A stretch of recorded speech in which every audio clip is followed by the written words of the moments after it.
Assalamualaikum, Laskar Ngarit beres-beres dimanapun Anda berada.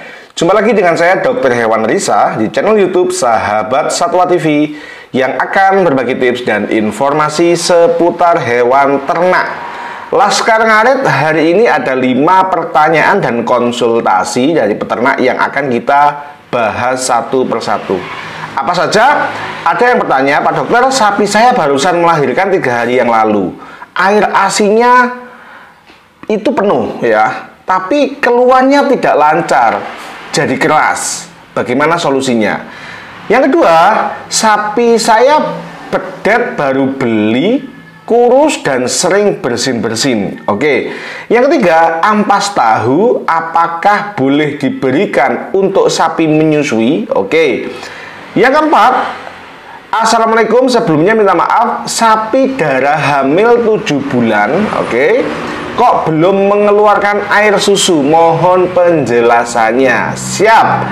Yang kelima atau yang terakhir, sapi saya setelah dikasih obat cacing baru jarak 2 minggu dia birahi, apakah boleh bila dikawinkan? Siap. Laskar Ngarit beres-beres dimanapun Anda berada. Jangan lupa tetap dukung channel Sahabat Satwa TV dengan cara like, subscribe, komen, ketik lonceng agar jenengan dapat notifikasi dari video-video terbaru dari Sahabat Satwa TV. Oke, saya akan membahas satu persatu. Masih ditemani secangkir kopi. Masya Allah, kopi tubruk Laskar Ngarit. Pertanyaan yang pertama dari Carly Kanidi. Mau tanya, Pak Dokter, sapi saya barusan melahirkan 3 hari yang lalu. Air ASINya itu penuh, tapi keluarnya tidak lancar, jadi keras. Apa solusinya? Mas Carly Kanidi, sapinya jenengan ada indikasi terinfeksi mastitis. Mastitis adalah radang infeksi kerusakan yang terjadi pada ambing susu, pada kelenjar susu, baik itu di kelenjarnya maupun di saluran, di putingnya. Oke. Lalu yang harus jenengan lakukan adalah 1, segera panggil dokter untuk melakukan pemeriksaan. Dokter akan memeriksa, oke, lalu akan mencoba memeras susu, oke. Susunya bila di sana ada lab, ada dinas, ada fasilitas, susunya bisa dites, mastitis tes namanya. Oke, bila tidak, kalau saya yang menjadi dokter, saya akan memberikan treatment mastitis pada sapinya jenengan. Nah, Mas Carly Kanidi bisa membantu proses kesembuhan tersebut dengan cara memerah susunya pagi sore dengan tujuan apa? Membuang susu yang kotor. Jadi ketika dokter sudah menyuntik, jenengan pagi sore itu wajib membuang di bagian yang keras ya, susu tersebut diperas, diperah, memerah susu ya. Kita perah susunya agar keluar dan kita buang sekarang Ngarit. Sampai apa? Sampai terbentuk ASI, air susu induk yang normal seperti biasanya. Bila 1 kali injeksi tidak sembuh, maka jenengan minta injeksi yang kedua.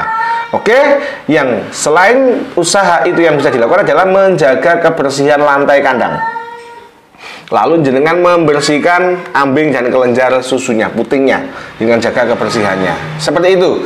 Lalu bagaimana dengan anaknya? Anaknya bila memang masih ada beberapa susu, beberapa puting yang keluar, maka bisa disusukan ke bagian yang tidak sakit. Jadi nanti yang keluar itu susu keras bisa, susu meringkil bisa, susu yang berdarah juga bisa. Segera lapor dokter. Siap. Matur nuwun. Pertanyaan yang kedua, Sae Henry mau tanya, Dok, saya beli sapi pedet baru kurus, tapi kok sering bersin. Penyebabnya apa ya, Dok? Makasih. Siap. Bersin bisa jadi alergi atau karena baru dikeluh.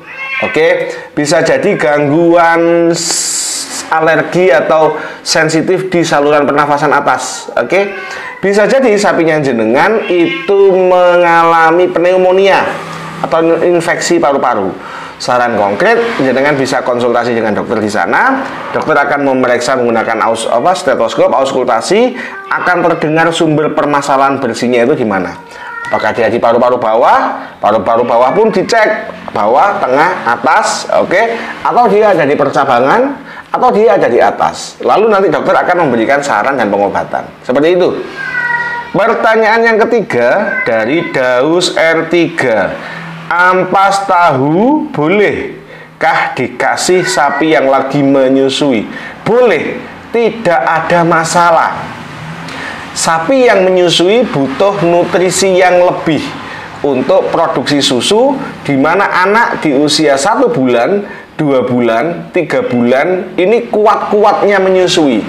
Maka apakah boleh disupport dengan ampas tahu? Boleh. Manfaatnya ada 2. Yang pertama, menjaga BCS atau body condition skornya si induk supaya tetap tinggi, tidak rendah, sehingga dia bisa cepat birahi. Dan yang kedua adalah membantu produksi susu. Selain ampas tahu, jenengan juga bisa menggunakan konsentratnya sapi perah, Laskar Ngarit. Tujuannya juga sama, memproduksi ASI dan membantu kondisi tubuh si induk agar tidak drop, Laskar Ngarit. Oke, kita lanjutkan. Pertanyaan yang keempat, Argo Hunter. Assalamualaikum dok. Waalaikumsalam. Sebelumnya minta maaf, mau tanya, sapi darah hamil 7 bulan kok belum mengeluarkan air susu? Mohon penjelasannya dok, makasih. Sebentar, saya akan menjelaskan. Sapi darah itu biasanya baru ada turun ya, ketika sapi itu bunting. Kelenjar ini berkembang itu setelah 4 bulan. Sapi darah berkembang ini tidak keluar susu tapi berkembang. Kita raba ada isinya, itu usia 4 bulan. Kita bisa baca di literatur bahwa sapi darah mulai berkembang kelenjarnya, tetapi bukan berarti langsung montok ya, pada kebuntingan 4 bulan. Berbeda dengan sapi babon. Sapi babon begitu dia bunting 1 sampai dengan 2 minggu kelenjarnya ini berkembang. Masalahnya membedakan perkembangan sapi kelenjar sapi babon kan rumit. Wong dia sudah pernah berkembang sebelumnya. Iya kan? Oke. Pertanyaan dari Mas Argo Hunter adalah 7 bulan bunting tapi belum keluar air susu. Tidak masalah selama memang sapinya bunting. Oke, kadang ada yang 4-5 hari baru ngejlok juga ada. Hormonalnya biasanya belum sepenuhnya bekerja dengan baik. Jumlahnya belum tinggi sehingga susu ini tidak terproduksi. Selama memang masih bunting tidak masalah. Lalu solusinya apa yang bisa jenengan lakukan? Jenengan bisa minta suntik kesehatan. Akan diberikan suntik vitamin. Jenengan juga bisa memberikan mineral. Jenengan bisa memberikan konsentrat. Tapi ingat, sapi yang sudah kegemukan, pemberian makanan tambahannya tidak boleh terlalu banyak. Tetap dijaga di angka BCS 2,5 sampai 3. Oke, karena takutnya kalau terlalu gemuk, dibirahi selanjutnya maka dia akan ketemu momen sulit bunting, Laskar Ngarit. Oke. Pertanyaan yang terakhir dari Mas Totok Reot. Assalamualaikum dok. Waalaikumsalam. Salam Ngarit beras-beras dari Tuban. Siap. Izin bertanya, dok, sapi setelah dikasih obat cacing jarak 2 minggu, oke, jika minta kawin apa boleh di IB dok? Itu aja, sapinya sehat. Oke, Laskar Ngarit, beberapa obat cacing itu memberi ketentuan. Ketentuannya adalah harus ada jarak 45 hari ya, oke, dari pemberian 40 sampai 45 hari dari pemberian obat cacing menuju ke kawin, Laskar Ngarit. Jadi 45 hari obat cacing ini masih bekerja. Masih bekerja sehingga disarankan dalam waktu 40 sampai 45 hari tidak dilakukan perkawinan. Nah, mungkin hasil penelitiannya bahwa bahan aktif ini bisa membatalkan kebuntingan.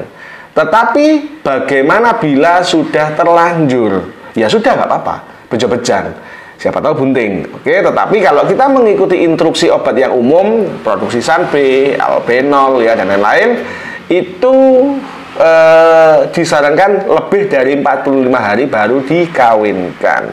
Begitupun usia kebuntingan. Tapi saya selalu menyarankan mbok yo jangan pada saat bunting jangan diberikan obat cacing, Laskar Ngarit. Siap. Itu tadi 5 pertanyaan dan konsultasi dari Laskar Ngarit yang sudah kita bahas. Jangan lupa dibantu share ya videonya biar kita lebih semangat untuk membahas dan membalas pertanyaan yang masuk di kolom komentar. Jangan lupa please like, subscribe, komen, dan bantu share videonya. 10 menit sudah kita buat video ini. Matur nuwun, lemah teles Gusti Allah sing bales. Jangan lupa tetap ngopi agar kita tahu pahitnya hidup. Assalamualaikum warahmatullahi wabarakatuh. Semangat.